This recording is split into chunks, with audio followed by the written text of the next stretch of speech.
The Lord appointed 70 others and sent them on ahead of him, 2 by 2, into every town and place where he himself was about to come.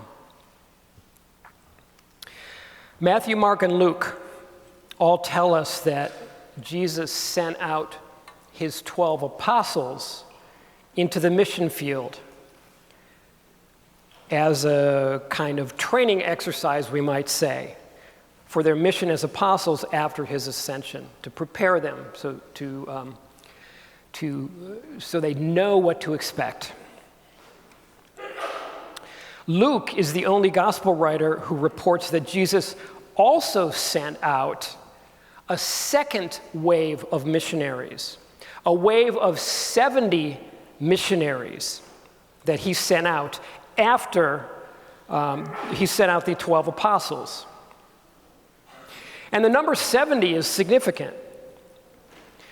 The 70 missionaries correspond to the 70 nations that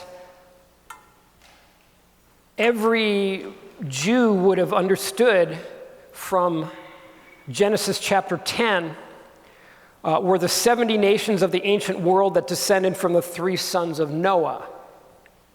So if you study Genesis chapter 10, you will see the sons of Noah, and then after each of the sons, you will see their sons, and the idea is that they spread all over the face of the earth, and these were the 70 nations of the ancient world.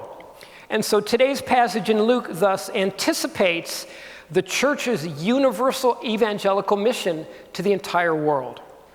So this is another one of the ways Luke, who's a Gentile and he's always looking at little details that include the Gentiles. He includes this detail about the 70, the mission of the 70, and the universal evangelical mission of Jesus and the apostles to the world. And just as Jesus did for his apostles when he sent them out, when he sent out the 70, he gave them a very specific assignment. You heard about it in the passage today. That assignment was a training mission, you might say, for their life as disciples, their life as Christian men and women going out into the world, representing what it means to be a believer in Jesus Christ. And we can learn much about living as Christian disciples in our world, in our time, from their experience.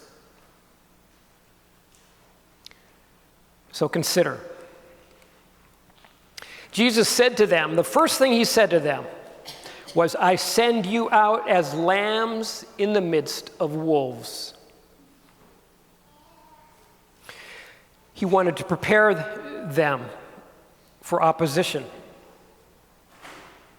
In John chapter 15, we read that Jesus gave this warning to his disciples. He said, "If the world hates you, know that it has hated me before you.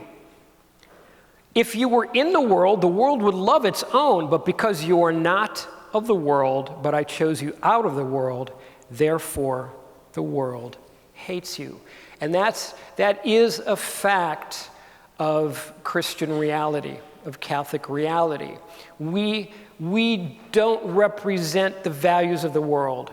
In fact, Jesus very, very clearly, very thoroughly, very precisely presented and taught values challenging the values of the pagan world. And even the values of his own Jewish people, he intensified and interiorized. For example, in the Sermon on the Mount, again and again and again, he says, "You have heard it said, thou shalt love your enemies and hate your neighbors," for example. No, you shall love your neighbors and hate your enemies, for example. And he said to them, "But I tell you that you shall love your enemies and pray for those who persecute you."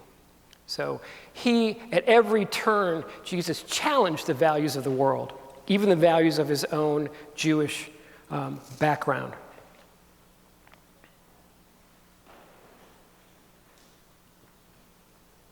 And so as we live out our Christian vocations, we can expect opposition. If we're going to be true to him, if we're going to follow him, we can expect opposition. So we, too, by virtue of our vocation as Catholics, are lambs in the midst of wolves.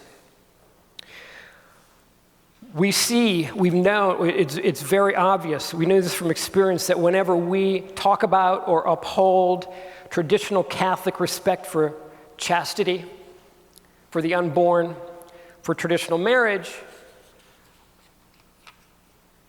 we get pushback. We get opposition. But that's just the way it is. Paul said to Timothy, he said that all who desire to live a holy life in Jesus Christ will be persecuted. And it doesn't make sense, and Christians are the best people around, and Christian values are the best people around, but because we're not of the world, and because our values challenge the world, that, remember, the world loves its sin and doesn't want to let go of its sin. And so, as we follow Jesus and uphold chastity, uphold traditional marriage, uphold Catholic values, we will be persecuted. That's the first thing. At another place, another point another instruction Jesus gave to his disciples as he sent them out was carry no purse, no bag, and no sandals, and salute no one on the road. Why did he say that? Well, okay, first of all, salute no one on the road because he knew that the errand that we're on as Christian disciples and the errand that they would be on bringing the gospel to the people is the salvation of souls is at risk. The salvation of souls is at stake. So the disciples, as they went out, had no time to waste. Any true evangelist, any missionary, any evangelist has that attitude. It's like there are souls at stake. I got to get out there. I got to talk to people. Got to teach them about Jesus. But what about the other one? Why no purse, no bag, no sandals?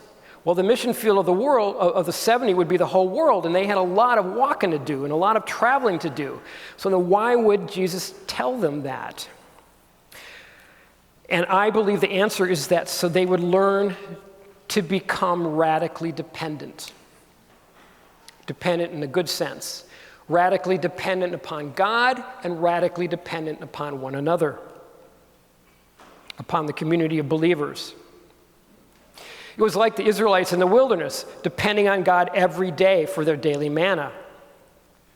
And so when he sent out the 70, and by the same reason, as we go out as disciples of Jesus, we need to embrace radical dependence upon God.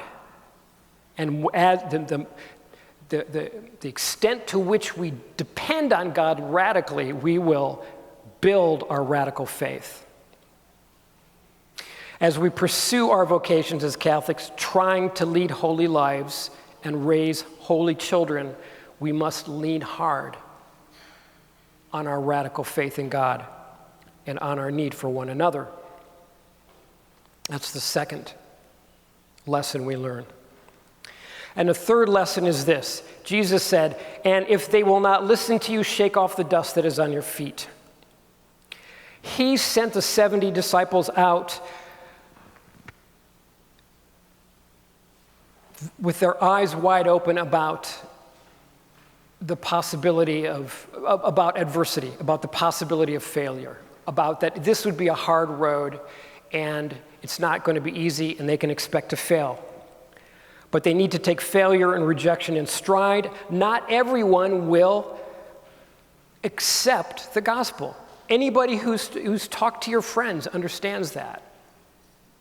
What to us seems natural and normal and beautiful. To some people, they reject it. So Jesus wanted them to learn to dust themselves off and move on.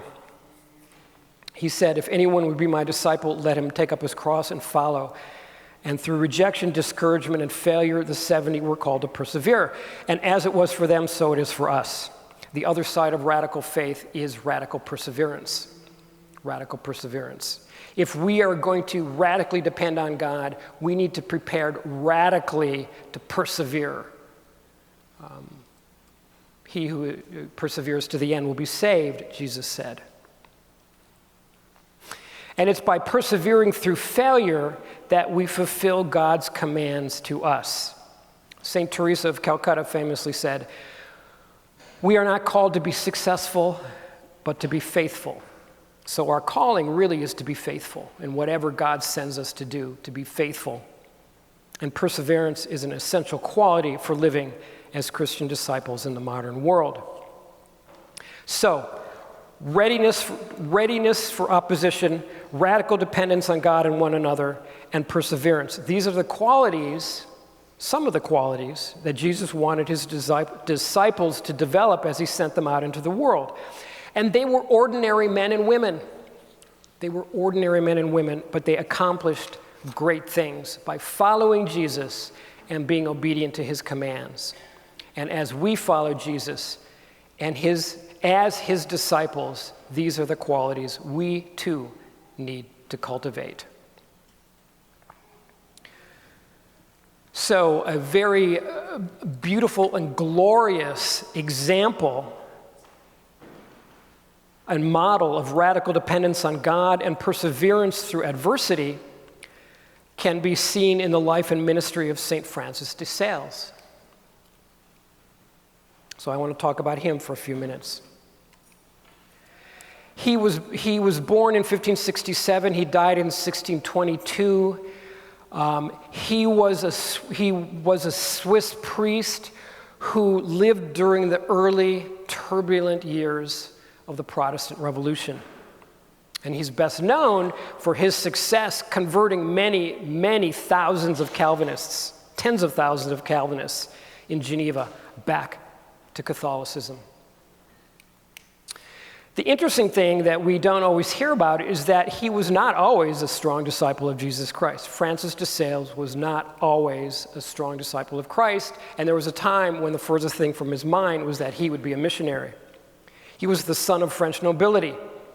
He was trained as a lawyer in Paris, and he was expected to become a member of the privileged ruling class in France. And as you can imagine, growing up as the son of a nobleman, his father was a nobleman, they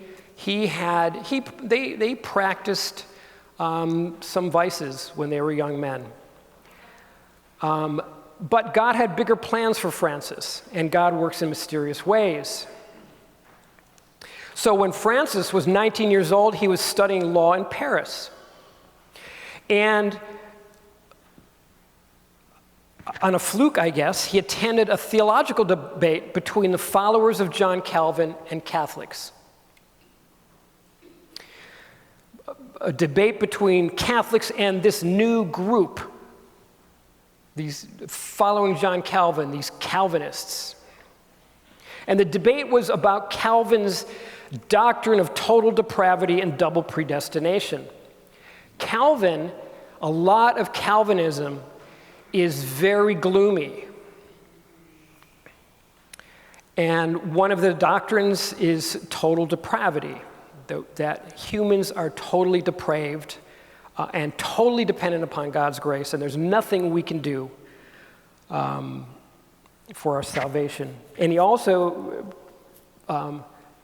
taught double predestination because he had to come up with an explanation of why some people went to hell. Why would some people went to hell? And the explanation was, well, God predestined them to hell. Because if people are totally depraved and we have no free will, see, that's the other part of Calvinism. There's no free will. It's all God's grace. And so if there's no free will, then those that go to hell didn't make a mistake. They must have been sent there. And so he had to come up with double predestination. So that's Calvinism. I spent some time before I converted thinking maybe I'd read Calvin, and it depressed me. It did, honestly. I said, this is gloomy. Okay, enough about that.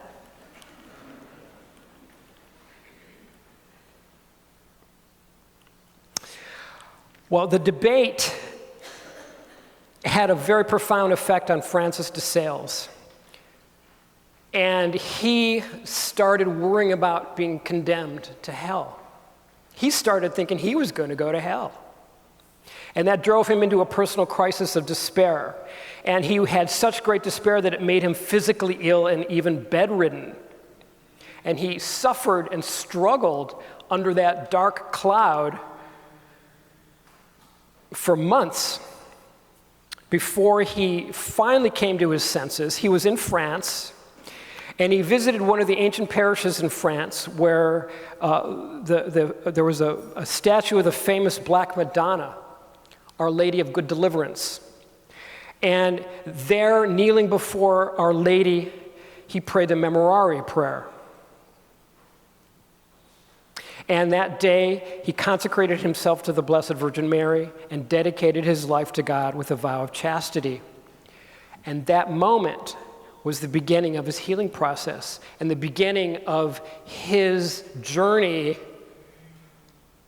amazingly and astonishingly, and only in God's providence, to return to Geneva and convert Catholics back to convert Calvinists back to Catholicism. That's a great story. And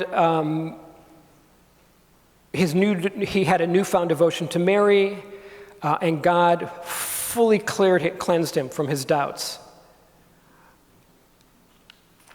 And that totally affected the rest of his life and his teaching. So Francis went on to become a priest. He's elected priest, and he was ordained a priest and elected provost of the Diocese of Geneva. Provost was one of the officers in the diocese. And at that time, of course, Geneva was the headquarters, was ground zero for Calvinism.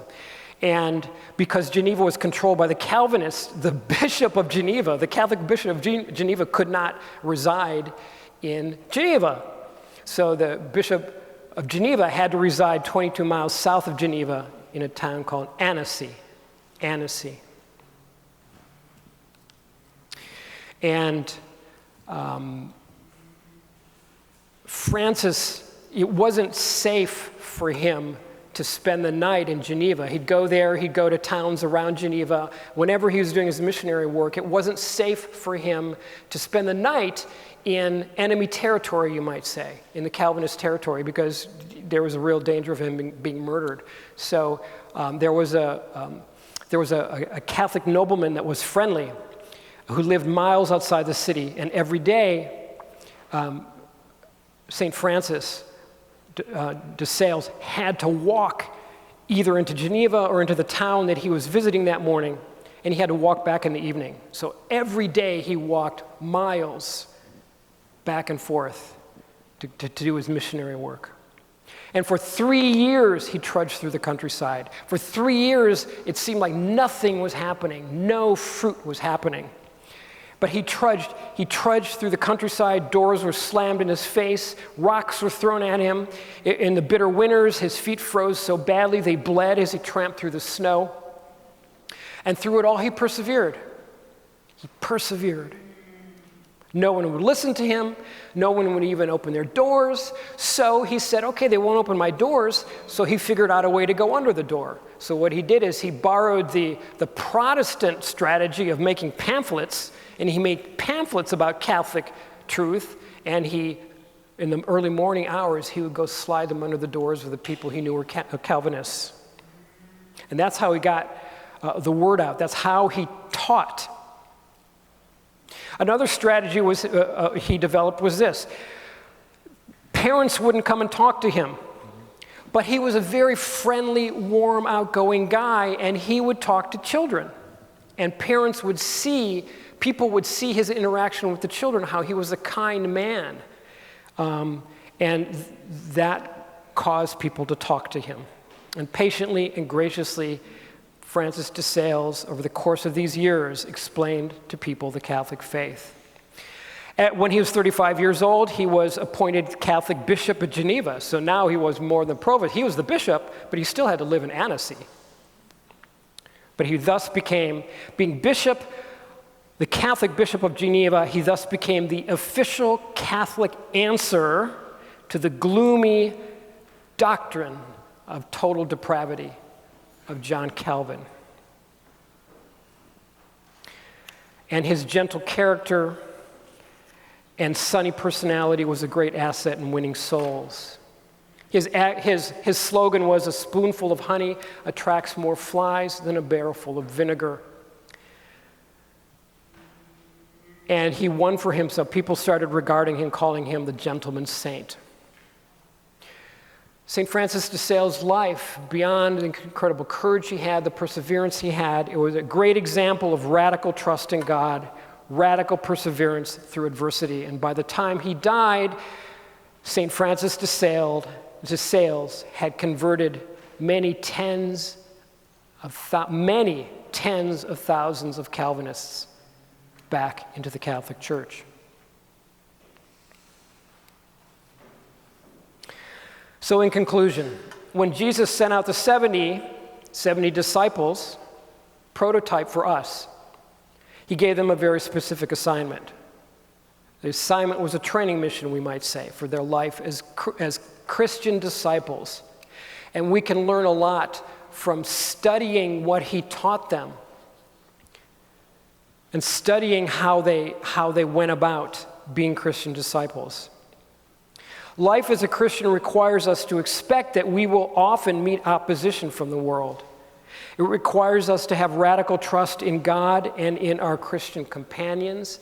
It requires us to have each other's back. It requires us to not let anybody struggle out there alone, but to hang together and build up each other's faith, and encourage one another. And life as a Christian requires us to persevere even through the most difficult times. So, as I conclude, let us pray for the grace to learn these lessons. St. Francis de Sales, pray for us.